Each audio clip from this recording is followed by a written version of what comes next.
But when we went to go purchase things, and we purchased turkey arrows, and he was immediately impressed because Meg mentioned that she usually fletched her own arrows, and he was actually truly like, oh, wait, you fletched your own arrow? Nobody does that. And he was like, wow, that's really impressive. So he was very impressed, and then very supportive of us trying to now go out and hunt turkeys.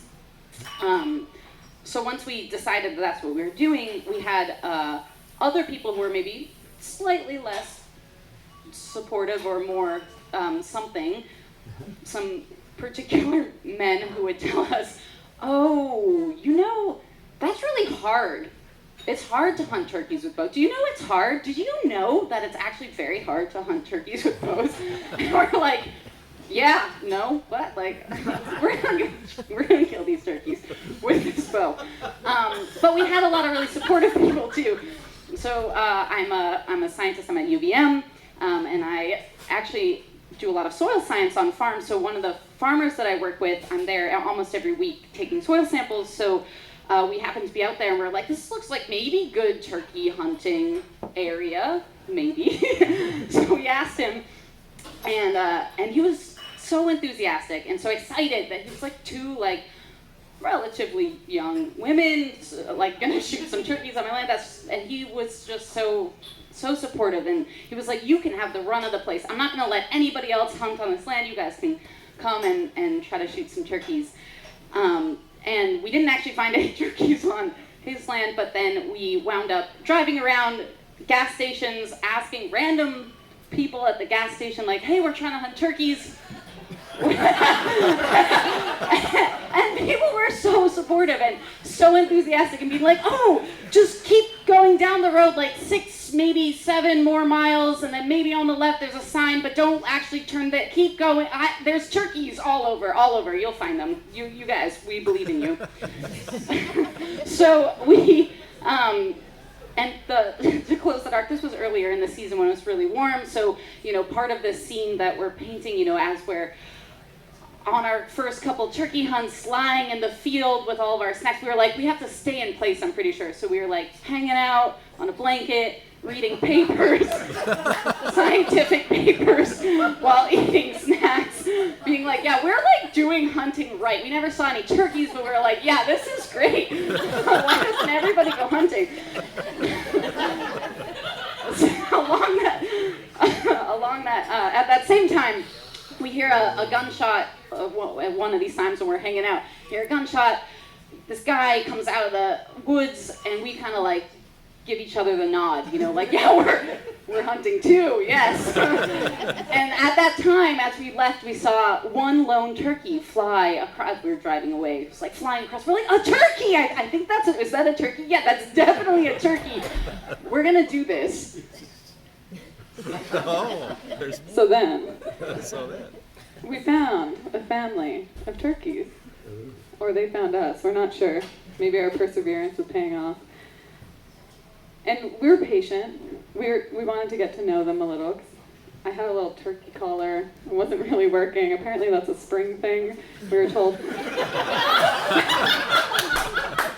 And then, so we'd wake up early, and we'd go get bagels down at Myers Bagels. And we'd go and we'd sit out before sunrise and wait for these turkeys. And then our good buddy Josh actually gave us a book that said, Wild Turkeys. And we read it and learned a little bit more, went out a couple more mornings, and we kind of started to pick up on the day of the turkey. We knew where they'd come out in the morning. Sometimes we'd go back in the evening and watch them go home. But we could never really get close enough to actually take a shot. So we'd be out there with our arrows and our bagels every morning, building relation. And then one morning we're like, this is the morning. We know their schedule. We're gonna get them. They're gonna give us the nod. We're gonna eat turkey for Thanksgiving. Feed the family. It's gonna be great. And then it snowed. And we're like, do the turkeys come out in the snow? I think the book said they might hang out a little longer into the morning. What's going on? But we're out there. We got our bagels. And no turkeys. And so we're a little disheartened. We'll wait a little longer. I'm not really sure. Okay, maybe we'll take a walk around. And And let me paint the picture that the entire time it's me with the bow, but mostly Bar telling me what to do. And Bar spots some turkey tracks in the road. We're like, this is tracking. Okay, so we follow the turkey tracks, and it goes to this clearing. We're like, okay, well, it snowed this morning. They must have been here at that point. We did some math, and then decided that they'd probably be there in the afternoon. So this is where it's getting good. So we go back in the afternoon, and we're walking. I didn't string the bow yet because I'm kind of discouraged, and Bar's like, no, they're going to be there, they're going to be there. And we walk out there, and then it's like, holy shit, there's the turkeys! And the whole family is standing there, and they're really close. Like, ah! So I string the bow really fast and kind of start chasing the turkeys, but they're really smart. And I'm really, really excited. But then I snuck behind this bush, and everything kind of lined up, and these turkeys are standing there across this open area of what to me kind of looked like compost, but I wasn't really sure. And then I took a shot, and the arrow grazed through the air,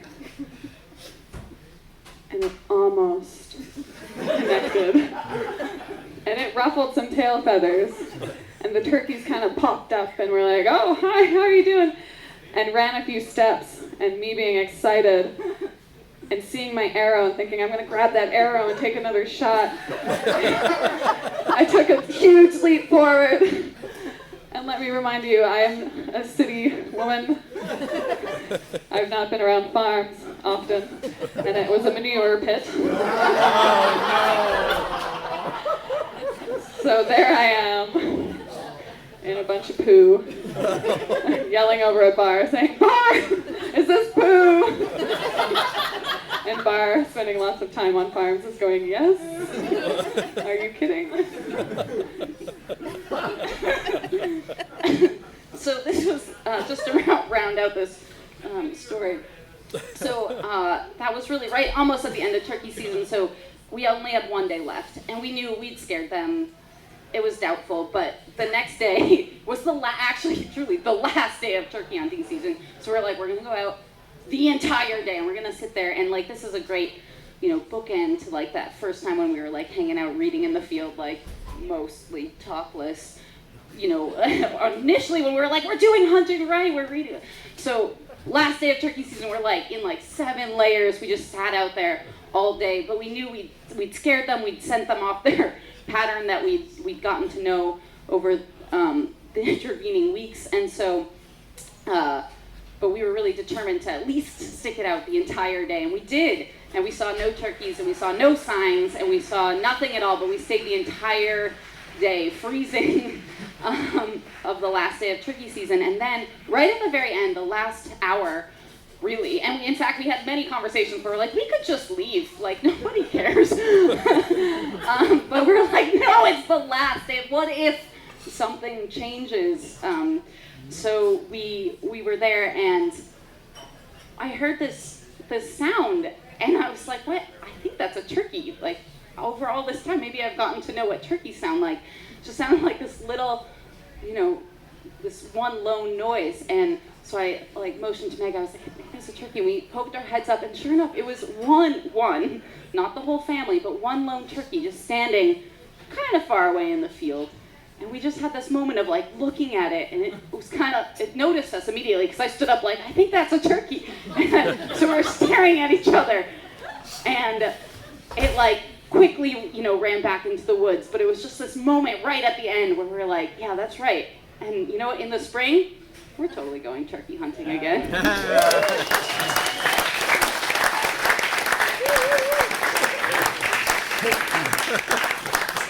Thank you, Lindsay Barbieri and Megan Egler,